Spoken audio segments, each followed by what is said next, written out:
Hello, and welcome to Community Uplift. We greet you and your families with all the best. My name is Denise Smith, and before we begin today's show, we'd like to take the time to honor a man whose character, humility, and leadership helped shape Gamma Pi into what it is today. We'd like to dedicate today's show to our brother, William 364 Reese, our knight without fear or reproach. Please join us in honoring our fallen brother with a moment of silence.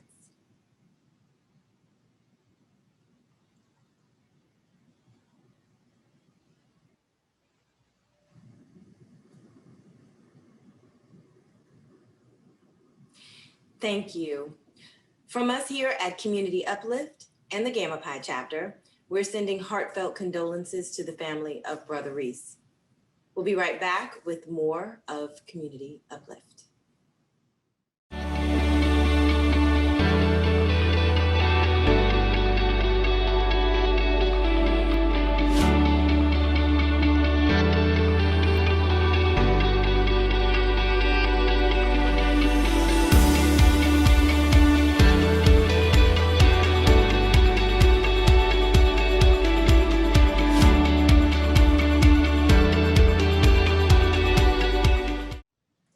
Welcome back to Community Uplift.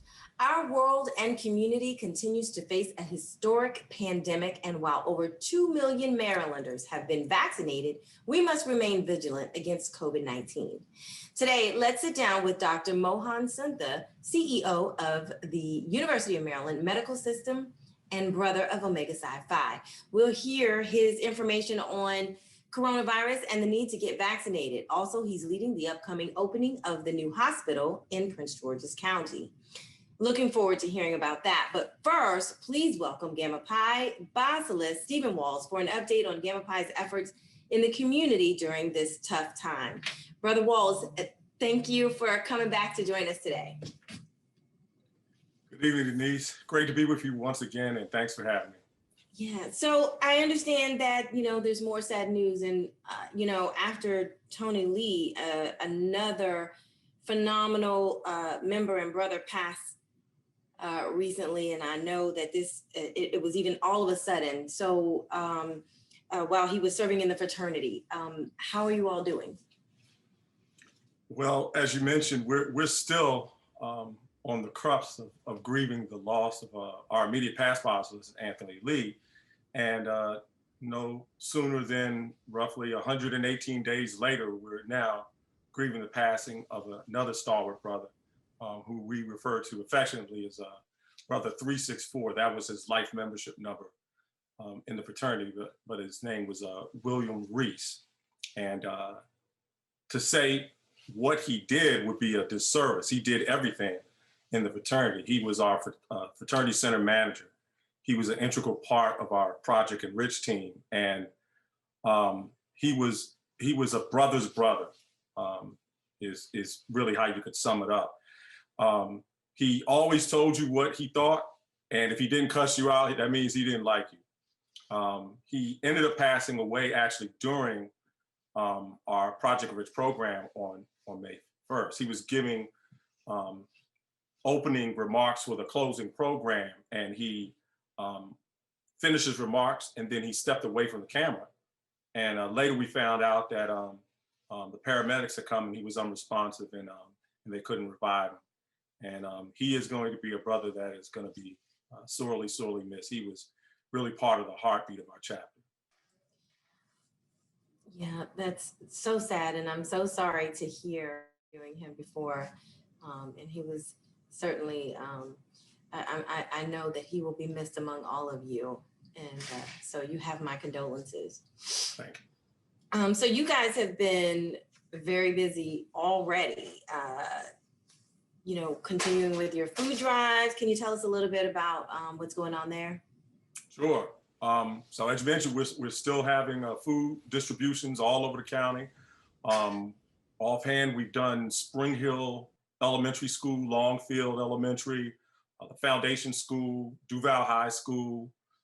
We just did Largo High School, and we commemorated our one-year anniversary at Suitland High School on the 17th of April, and we provided approximately 500 boxes to families to feed a family of four, and we were able to get coverage from Fox Channel 5 and WTOP. So that was great to be able to have some exposure as to what's going on with the project. And even after providing in the area of 80,000 meals in 2020, we're still pushing forward because there's going to be a need. And as we've said before, the pandemic may end, but you're going to still have people who have been added to the rolls of those who are in need of food and in need of nutrition. So as long as we're needed, we're going to be out there. We've already served in all of the council member districts.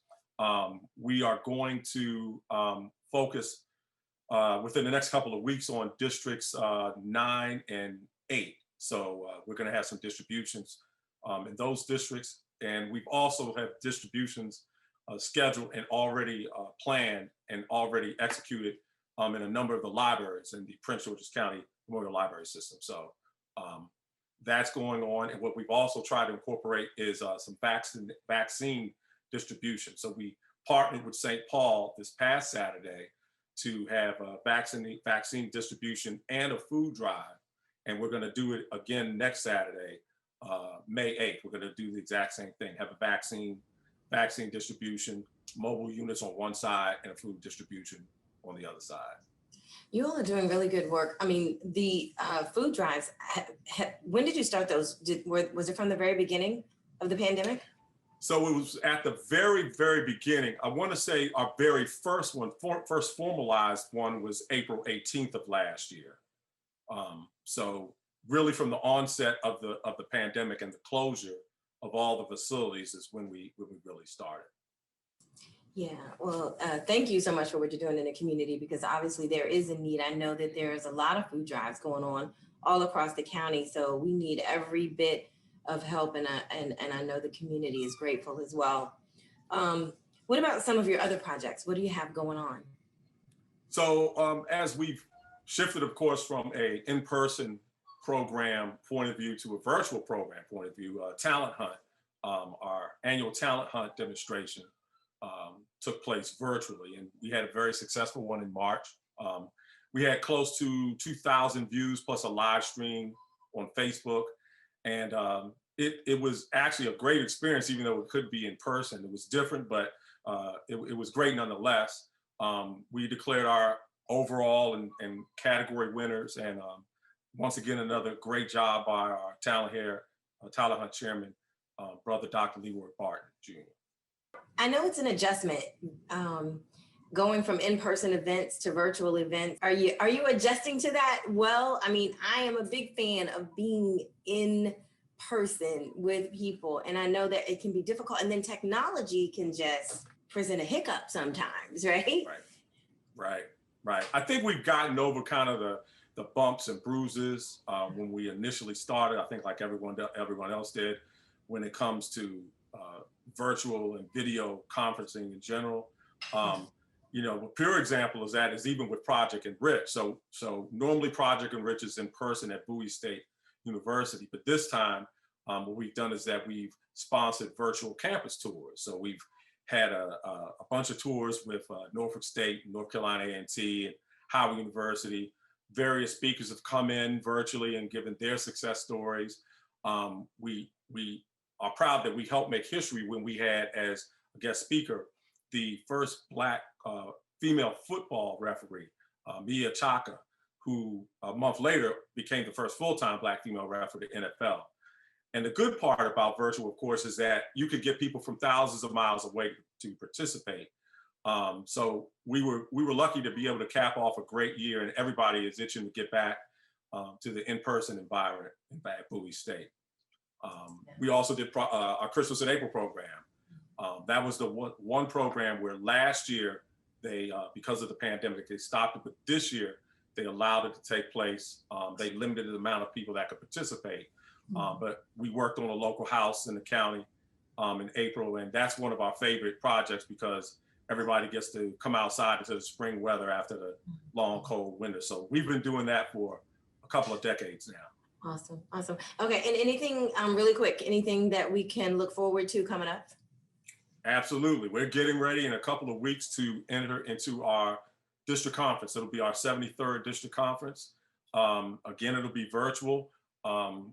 Brothers from the states of Delaware, Maryland, Pennsylvania, New York, and New Jersey will gather to conduct business. I'll make the announcement on your show. We were notified that we are the second district chapter of the year. So that's something that it's exciting and we're really proud of because of our hard work. We're going to have our chapter workshop. We have our elections coming in June. Chapter workshop coming up in August. Hopefully we'll be able to bring back our Mardi Gras, our talent hunt in person for 2022, our kids program, and probably last but not least, we're going to have our golf tournament, the 11th annual Phil Ferguson Golf Tournament for our scholarship, for our Charles Drew Memorial Scholarship Fund, Friday, June 25th. It's going to be sponsored by the Scholarship Fund, and you can get more information at www.philfergusongolf.org. Well, as always, thank you for joining us today and congratulations on your second term and looking forward to your continued leadership in Prince George's County and the chapter as well. Thank you very much, Denise. Next on Community Uplift, our exclusive conversation with Dr. Mohan Suntha. We'll be right back. COVID-19 affects all of us, but some communities, including communities of color, are impacted even more. People of color are twice as likely to die from COVID than others. It's important that you get the COVID vaccine for yourself and your family. You can trust these vaccines. People of color helped develop them. Please get the vaccine. Por favor, obtengan la vacuna. Xin Vu Long chích thuốc ngừa COVID. Brai Meherbani, COVID ka tika lagwain. And remember, Wear a mask, save a life. Welcome back to Community Uplift. His leadership in the medical community has been a reliable voice for us during this tough time. And as the days turn, the questions continue to pile up. We look to our leaders for guidance, and we're happy to have one of them here with us today. Please welcome Dr. Mohan Suntha. Welcome back. And now I am joined by our special guest, Dr. Mohan Suntha, President and CEO of the University of Maryland Medical System. Dr. Suntha is also a member of Omega Psi Phi Fraternity Incorporated and was honored for his distinguished career at the Centennial Conclave in 2011. He is here to share some very important health and medical information, including the new hospital facility opening this year in Prince George's County. Welcome, Dr. Suntha. Thanks so much for having me today. Very excited to be here with you all. Absolutely. So can you just tell us, when did the affiliation between the University of Maryland Medical System and the University of Maryland Capital Region medical facility and became official? Yeah, so officially the affiliation between the health system in Prince George's County and the University of Maryland Medical System began in September of 2017. Since that time, there has been a demonstrable investment in what we describe as the transformation of healthcare in Prince George's County. Mm-hmm. A very tangible demonstration is the new hospital that is actually set to open in June of this year. And we are excited at this $600 million investment and what it represents for the transformation of healthcare delivery. Okay, sounds good. You know, I was born in that hospital. In what used to be known as Prince George's Hospital. So this topic is very, very important to me. What additional resources have come about as a result of this new affiliation? And how is it going to meet the needs of the community? Yeah, so I think the affiliation with the medical system really does bring what we describe as the commitment of academic healthcare to the citizens and communities of Prince George's County. And so when you think about academic medicine, you really think about healthcare that focuses on three foundations of a mission. One is high quality, cutting edge clinical care. The second is a commitment to educate the future healthcare workforce of our communities, of our county, of our state, of our nation. And the third is innovation and discovery. So thinking about the healthcare cures of tomorrow while we're delivering care of today. And so for the citizens of Prince George's County, bringing academic healthcare to the community is really what we describe as the foundations of this transformation. Okay, and so how does this new partnership and actually the new hospital itself, how is it set apart from other healthcare systems in this region, in the area, and the care that's going to be offered to our county? Sure. So when you think about the new facilities, we are blessed to have truly state-of-the-art healthcare resources. So the technology that is invested in the system at Prince George's County is literally leading-edge national healthcare technology. That partnered with the talent of the healthcare providers that will be providing care in the facility. That is where we describe the unique partnership with this academic health system. So when you think about clinical programs that can help provide access to the citizens of Prince George's County, we think about things like critical care, so intensive care unit healthcare that's connected to the fact that, as you know, since you were born at the hospital, you know, Prince George's Regional Medical Center has for a long time been a trauma healthcare resource to the region. And so it is the second busiest trauma center in the state of Maryland, behind shock trauma here in Baltimore. And so the linkage of those programs actually benefits the citizens of the county when it comes not just to trauma care, but time-sensitive critical care. So then you think about programs like cardiac care. Think of a county of nearly 1 million people in Prince George's County and having access to the highest quality cardiac care program. That's critically important to the entire county, because today, many citizens of the county have to leave the county for that access to that care. Absolutely, yeah. The same is true for neuroscience care. The same is true for high-risk obstetrical care. These are all resources that will be in the new facility that now county citizens and residents can stay in their communities. Their families can be in their communities while they're receiving this level of care. And that's really what we talk about when we talk about this transformation. And now that we're really talking about, you know, the nuts and bolts of the hospital, the doctors that will be working at this hospital, are they going to be the same doctors from the original hospital? Are we going to get a mixture of new doctors? I know we'll have student or medical students there working as well, but what about the doctors that were already working at the hospital? So I think that's, again, part of the transformation. And that transformation began in September of 2017.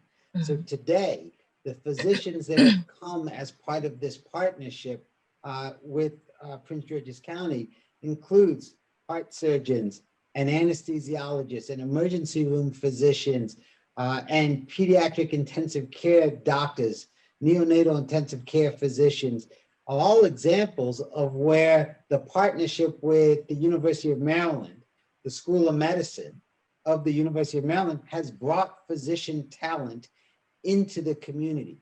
Now, those physicians are partnering with the physicians who have been part of the community as well. So the whole idea is to grow the collective pie of physician and provider resources in the county. So we have employed physicians at the hospital, we have faculty of the School of Medicine, and we have community providers coming together to truly deliver this unique healthcare resource back to the citizens of the county. And that's really what differentiates the solution in Prince George's County with Capital Region Health from other health systems that are around the region. The reality of this hospital happening came during a very unique time, which is we're in the middle of a pandemic. So how did this new affiliation with the University of Maryland Medical System better equip the new University of Maryland Capital Region medical facility to navigate these new challenges that's been presented by COVID? Yeah, it's a great question, Denise. And when you think about COVID, the truth is, and you've heard these words and we almost get numb to them, when you hear COVID described as an unprecedented challenge.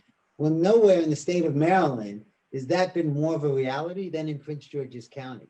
When you look at the disproportionate disease burden the county residents have encountered, I believe that when we objectively look at the way the health system has thought about and delivered care to those members of the Prince George's community who've been diagnosed with COVID, I think we see the power of this affiliation. So when you think about the critical care medicine that's been delivered, the physical resources, the ventilators, the protective equipment, the care delivery models that have been able to be delivered to Prince George's County, I think that's come as a consequence of the partnership with the entire health system.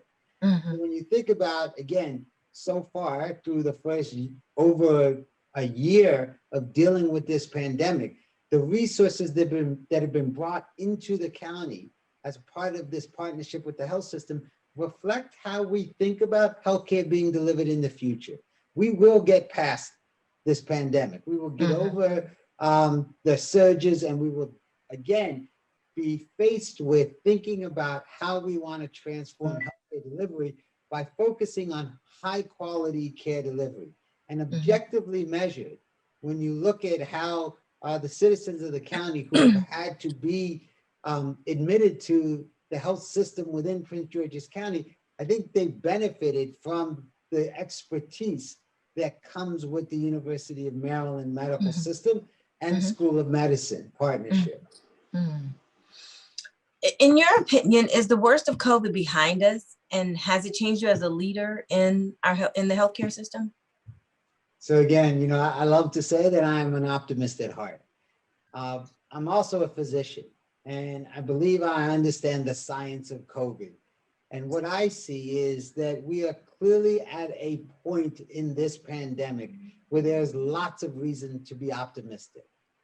One, we see that we're coming down on the back end of the second surge, and we've significantly seen a reduction in the number of patients who are admitted in our hospitals, not just in Prince George's County, but around the state, around the nation. So that is clearly good news. We also have, I think, the incredible science that comes with vaccines.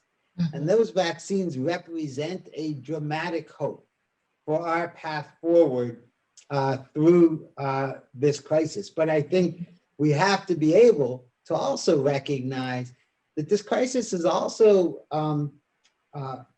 highlighted a fact that any of us in healthcare have understood, and that is the realities of disproportionate disease burdens that exist within our Black and Brown communities around the state, around the nation. And I think that again, for COVID, COVID simply revealed what we should have known and should have been addressing. And that is that there is a key interplay between disease burden, the physiology of disease, and the social and economic realities that members of our communities sometimes face. And those interfaces actually impact the health of our communities. So thinking about housing and education and workforce and nutrition and how they interplay in diseases like COVID-19, we absolutely have seen that that is a reality we have to deal with.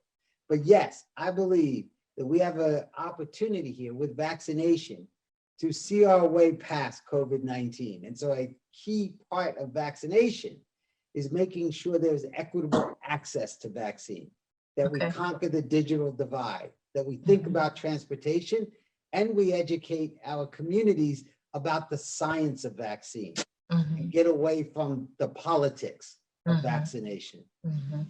You know, I do have a question about the vaccine. You know, in terms of what it means for our community. If we all get vaccinated, will we still have to take those same precautions that we had before the vaccine became available? You know, the wearing of the mask and social distancing. Is things going to go back to normal?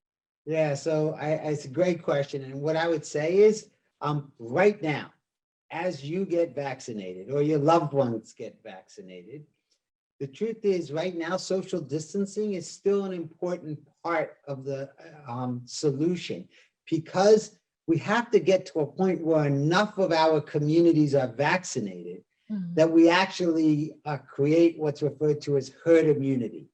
At the point where we get, and many experts will say that's about a 70 to 80% of our community being vaccinated, that's when I think we can see a real reduction in some of those social distancing measures that include, again, hand washing and mask wearing and appropriate social distancing. That's when you'll start to see, I think, us safely relaxing some of those. I completely understand we are all collectively tired. But I love to say, you know, I'm blessed to be a husband, a father, and the son of elderly parents. And so for me, I think about my parents and I think about, you know, they're 87 and 86. And the single best thing I can do is not just get vaccinated when it's my turn, but also ensure that when I'm around them, then I'm still taking precautions, even though thankfully they've been vaccinated up in New Jersey. All right, so we're blessed that they're vaccinated, but those around them, I've got to make sure everybody's vaccinated before we start to relax some of those social distancing. So I would say not yet, but I would also tell you, I think today I heard that the administration in Washington has announced that there's an expectation that by this summer, there will be enough vaccine for the entire nation. Yes. Yeah. And so again, I think that is what gives us hope. And so our job is to make sure that we right now have an equitable distribution of vaccine. And we have work to do in Prince George's County to make sure that that happens. And we're trying to get the state and the county and our health systems to partner together to solve that for our citizens. That sounds like really good advice and really good information. We're certainly blessed. I think the new community is blessed to have this new hospital and this new partnership. Is there anything else that you want the community to know, that what they can expect from the new hospital? Yeah, I think, you know, the biggest thing, Denise, is when you look at historically what was Prince George's County Medical Center and what we are describing as Capital Region Health System as part of the University of Maryland is, when we talk about transformation, we want to create a healthcare solution that allows people of our community to choose to stay in their community for their healthcare. And the truth is that when you look over the last decades of Prince George's County healthcare, our citizens of the county did not have what they perceived to be high quality choices for healthcare. And so that's really sort of the biggest driver of what we're trying to do, is create that choice to keep citizens in the county for their healthcare. And so we love to say, we view ourselves as the home team in Prince George's County. So we want our community and our county to know that they can count on us to be that type of healthcare resource. Dr. Suntha, thank you so much for joining us today. It was a pleasure. The information you shared was priceless, and we're going to have to invite you back again. All right, I look forward to it, Denise. All right. We'll be right back to close out after this message.